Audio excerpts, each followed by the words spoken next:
Estamos aqui de volta, bom dia para todos, que a paz de Cristo esteja com todos vocês. Eu espero hoje vender mais uma mensagem boa aqui para vocês, ou seja, distribuir para vocês, não vender de graça, que o que recebemos de graça, nós daremos de graça.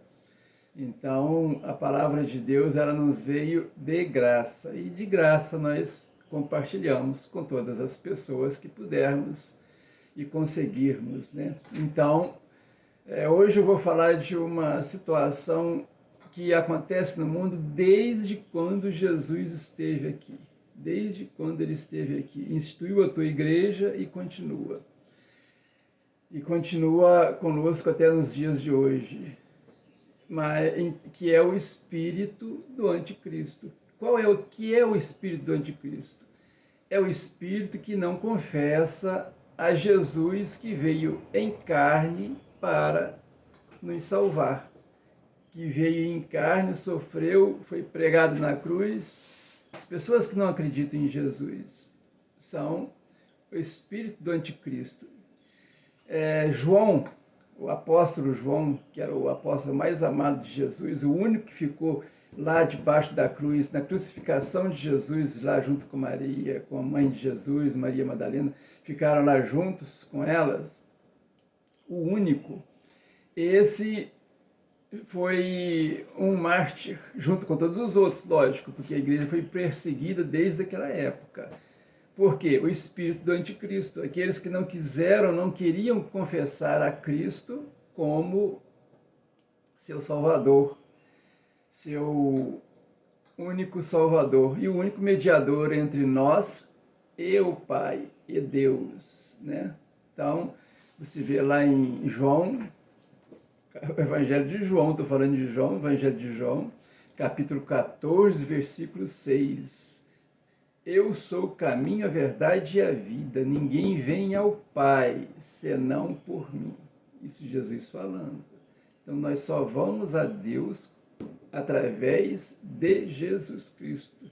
Se Jesus permitir, se Jesus aprovar, se Jesus ver que nós realmente cremos nele e obedecemos as ordens e as leis do Pai, nós iremos. Então, nós somos agraciados com a boa vontade e o amor de Jesus e Deus para conosco. Né?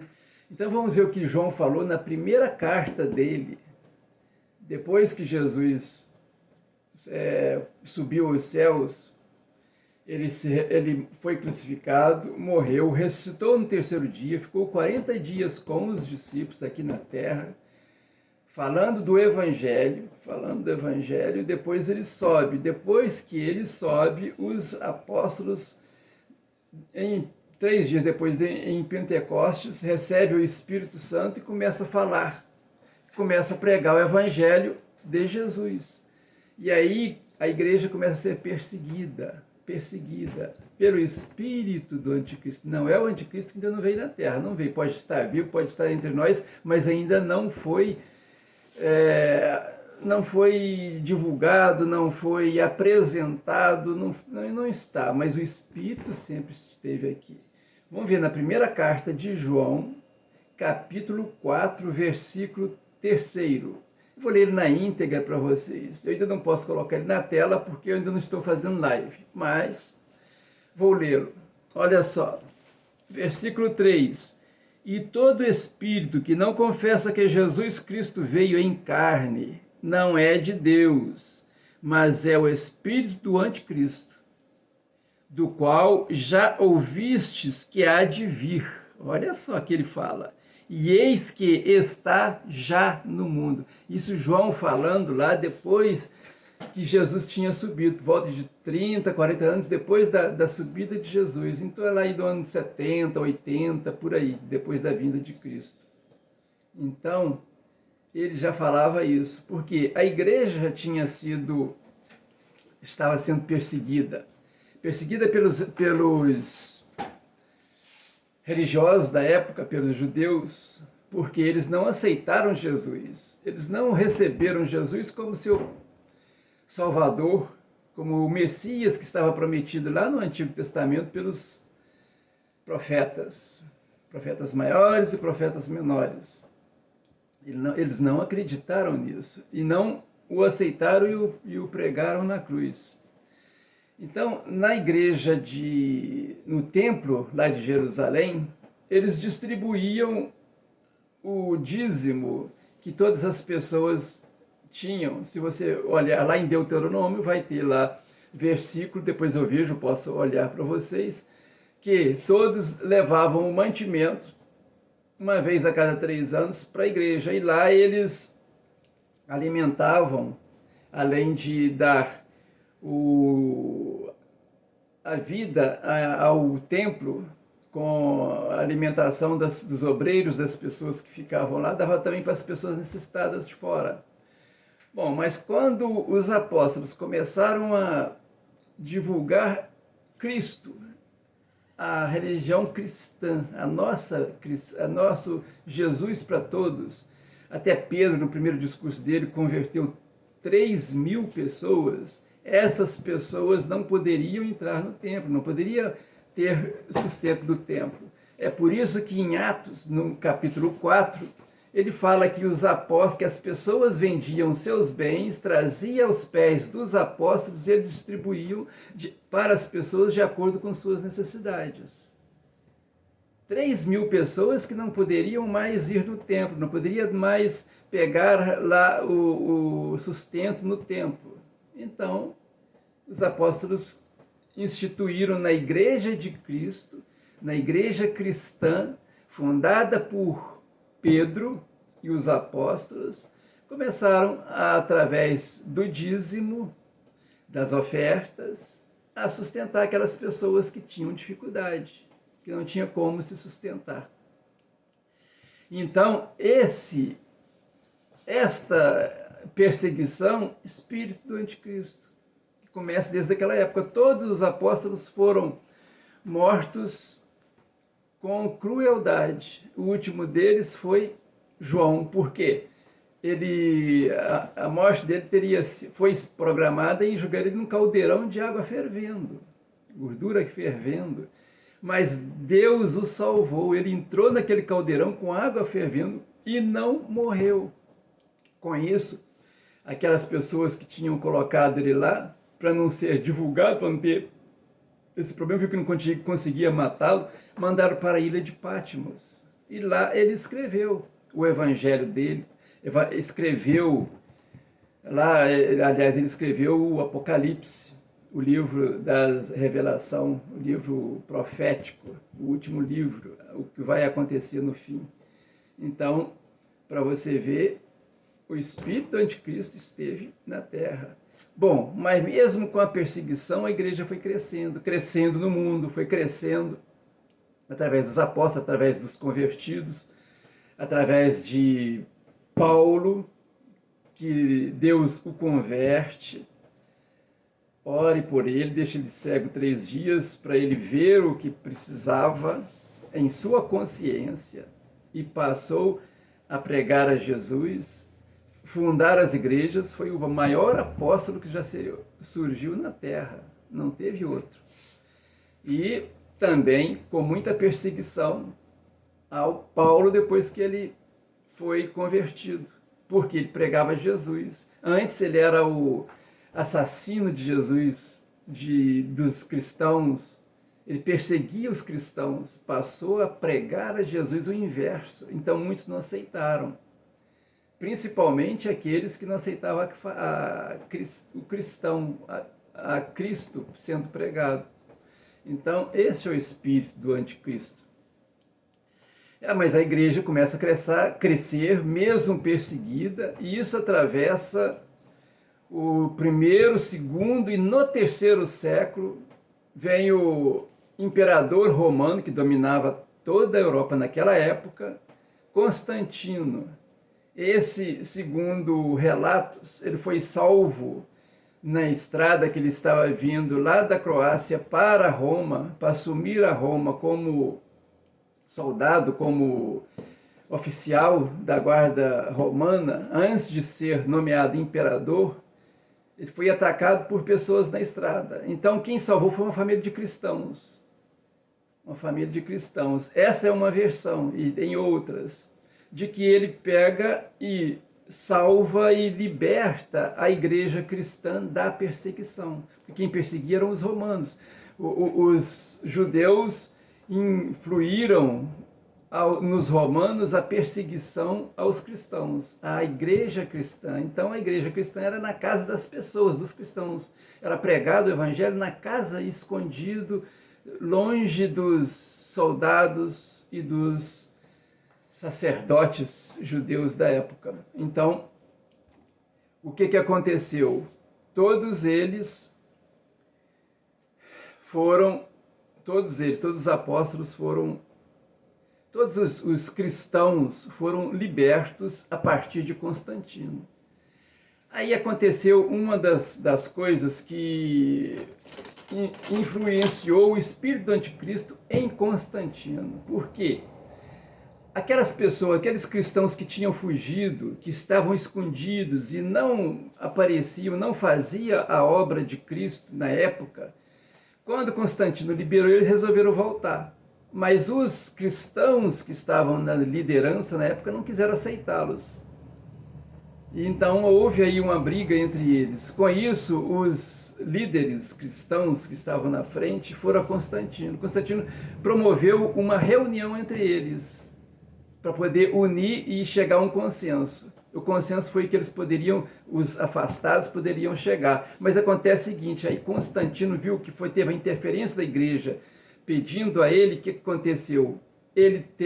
O Constantino teve a ideia de colocar alguns ritos dos deuses romanos na igreja cristã. Alguns ritos na celebração do culto a Deus, com algumas coisas. Então esse é o espírito do anticristo dessa época, de Constantino.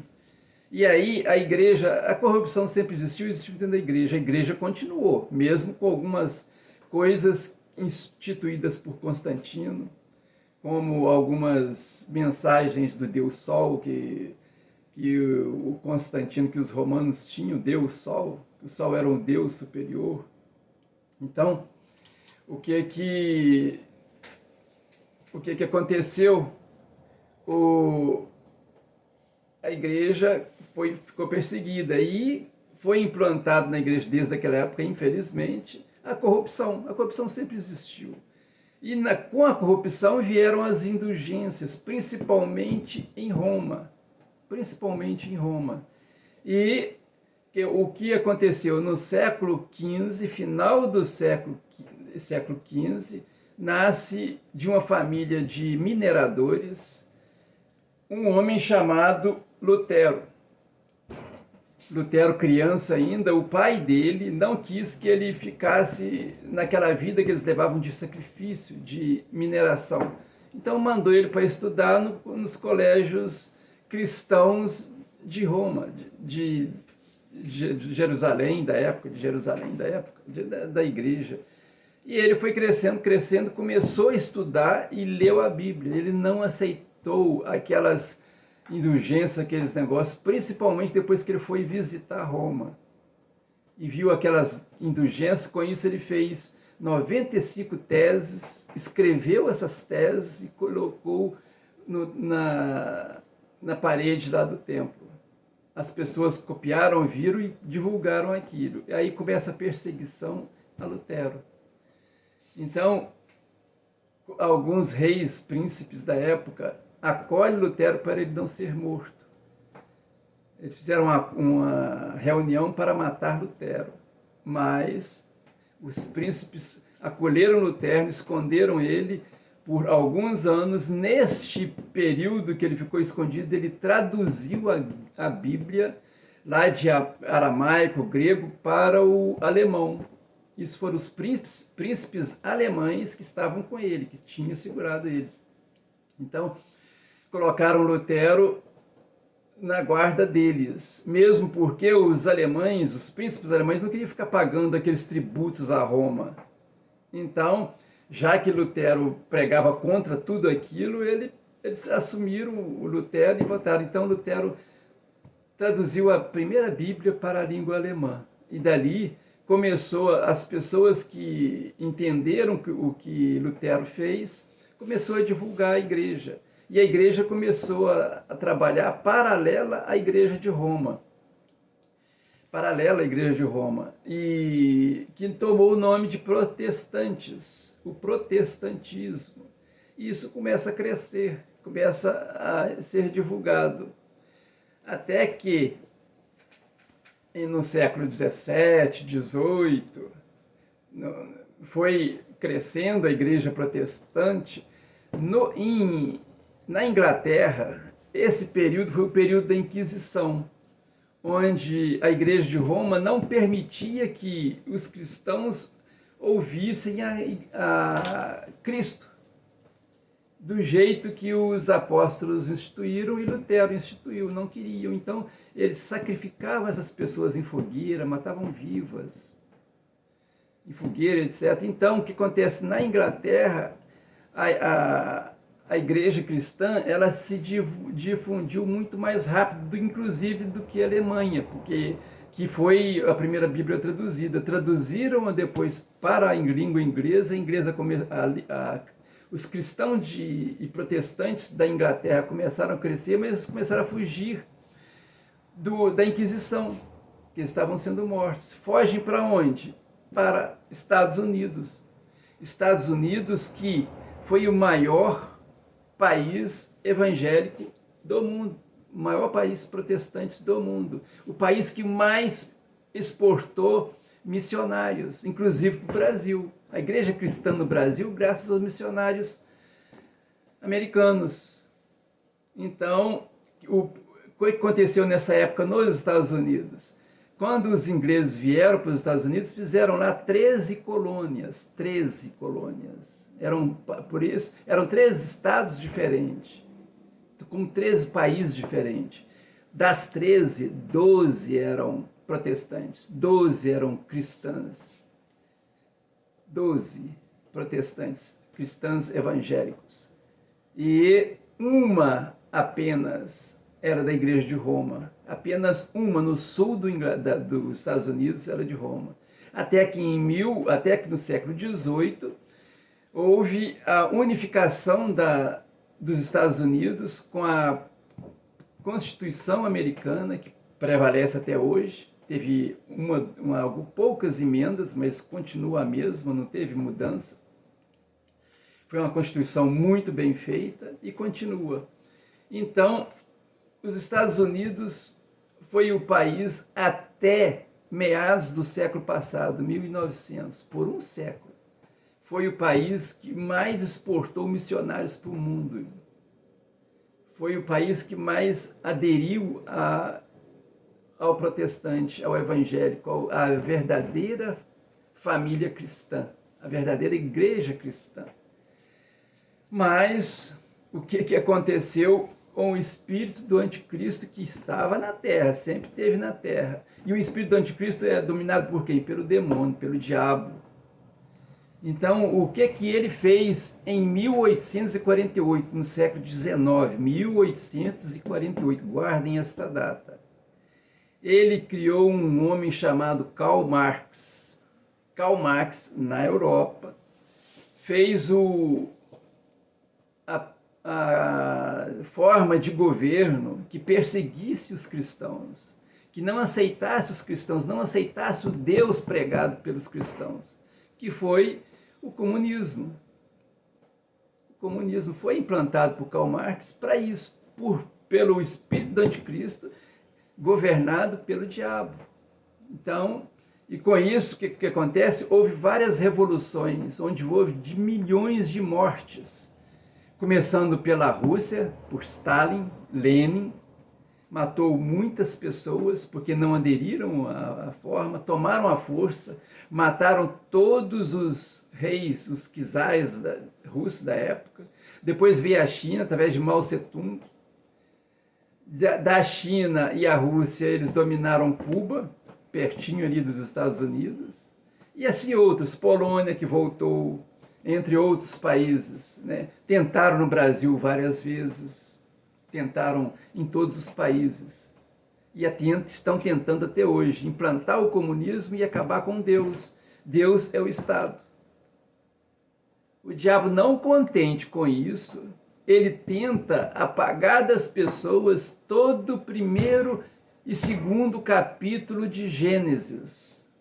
A criação, que Deus tinha criado a terra e tudo que há na terra. Entra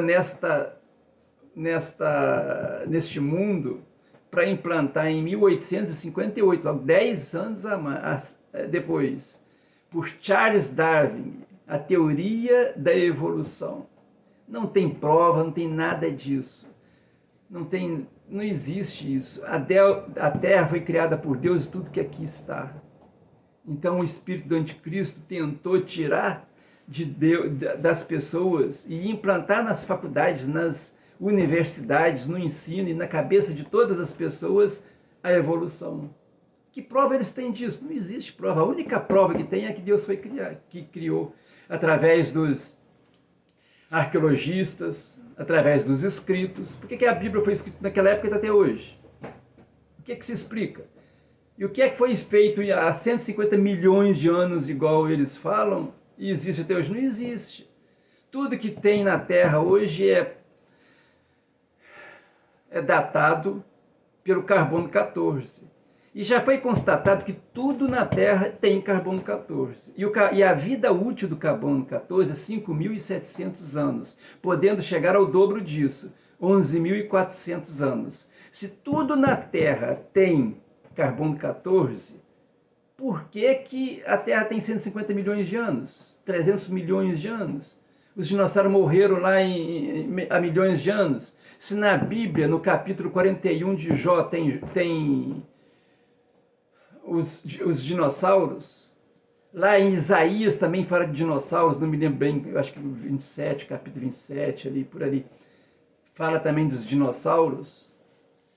E bem recente, há uns 2 ou 3 anos atrás, eles acharam nos Estados Unidos um dinossauro, aquele que é pássaro, ainda com cartilagem, ainda preservada. Como é que com 150 milhões de anos ia acontecer isso?